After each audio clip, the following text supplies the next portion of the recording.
विखे पाटिल ने यहाँ पर जिस दूरदर्शिता के साथ किसानों की समृद्धि के लिए इस साकर कारखाना डाला, वो साकर कारखाना आज भी कोऑपरेटिव तरीके से चल रहा है। इसका मुझे आनंद है, क्योंकि बहुत सारे कोऑपरेटिव शुगर मिल प्राइवेट हो गए। मुझे बहुत आनंद है कि कम से कम एक साकर कारखाना को बचा कर रखा है और अच्छे से चला रहे हैं। क्यों? एक प्रेरणा स्रोत हमारा अक्षुण्ण रह गया है। परंतु मित्रों, हमने इस स्थान पर आज जब हम सब इकट्ठा हुए हैं, तब महाराष्ट्र ने जो सहकारिता आंदोलन में योगदान दिया है उसको जरूर याद करना चाहिए। 1923 में लौनी में सहकारी क्रेडिट सोसाइटी बनी, उसके बाद सहकारी मिल बनी, और ये प्रवरा क्षेत्र, ये पूरा, मैं फिर से एक बार कहना चाहता हूं, प्रवरा क्षेत्र सहकारिता आंदोलन के साथ जुड़े हुए हर व्यक्ति के लिए और सहकारिता आंदोलन के लिए सहकारिता की काशी है। इसमें हमारे मन में कोई शंका नहीं होनी चाहिए।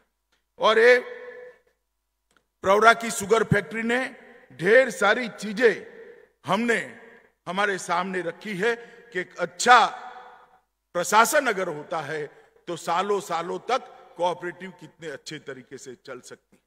मित्रों, जब सहकारिता मंत्रालय की स्थापना हुई, काफी लोगों ने पूछा कि अब इसकी रिलेवेंसी क्या है, प्रासंगिकता क्या है, मोदी जी क्या कर रहे हैं, देश को कहां ले जा रहे हैं। मित्रों, मैं आज उन सब को जवाब देने के लिए आया हूं। हम जो चीनी मिल की बात कर रहे हैं, देश में कोऑपरेटिव चीनी मिल से चीनी का 31% उत्पादन सहकारी चीनी मिल करती है। वो आज देश में सबको मालूम नहीं। हम जो दूध खरीदते हैं, वो दूध का लगभग 20% उत्पादन कोऑपरेटिव क्षेत्र करता है। 13% गेहूं, 20% धान, उसकी खरीदी कोऑपरेटिव करते हैं, और 25% खाद का निर्माण, उत्पादन और वितरण दोनों कोऑपरेटिव के माध्यम से होता है। इफको और क्रिप्को एक ऐसी कोऑपरेटिव है जिसका स्टडी दुनिया भर में करते हैं।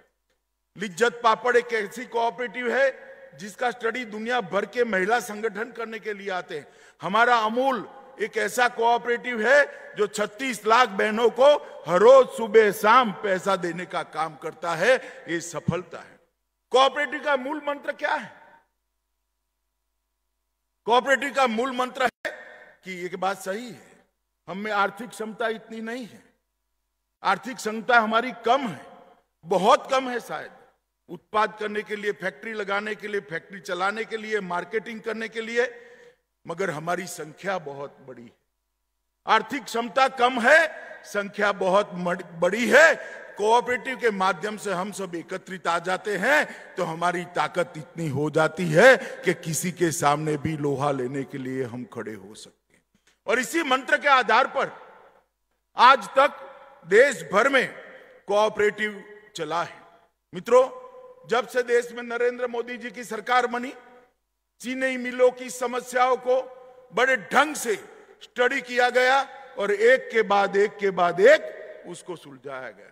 मैं कोई आगे की सरकारों पर टिप्पणी करना नहीं चाहता था, मगर मैं इतना जरूर कहना चाहता हूं कि रॉ शुगर पर इंपोर्ट ड्यूटी डालने का काम नरेंद्र मोदी जी ने किया था, क्योंकि रॉ शुगर पर इंपोर्ट करने में हमारे किसी मंत्री का कोई लेन देन नहीं था।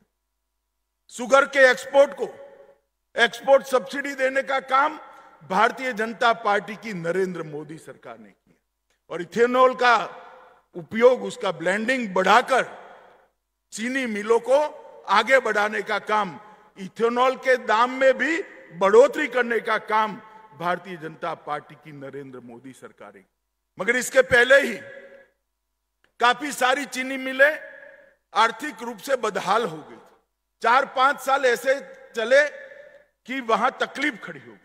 तो इससे बाहर निकलने के लिए ट्राई पार्टी एग्रीमेंट पेट्रोलियम कंपनियों के साथ किया, एस्क्रो अकाउंट की व्यवस्था करी है, और अब थोड़े ही समय में एस्क्रो अकाउंट की मान्यता क्रेडिट वर्दीनेस के लिए रिजर्व बैंक देने वाली है।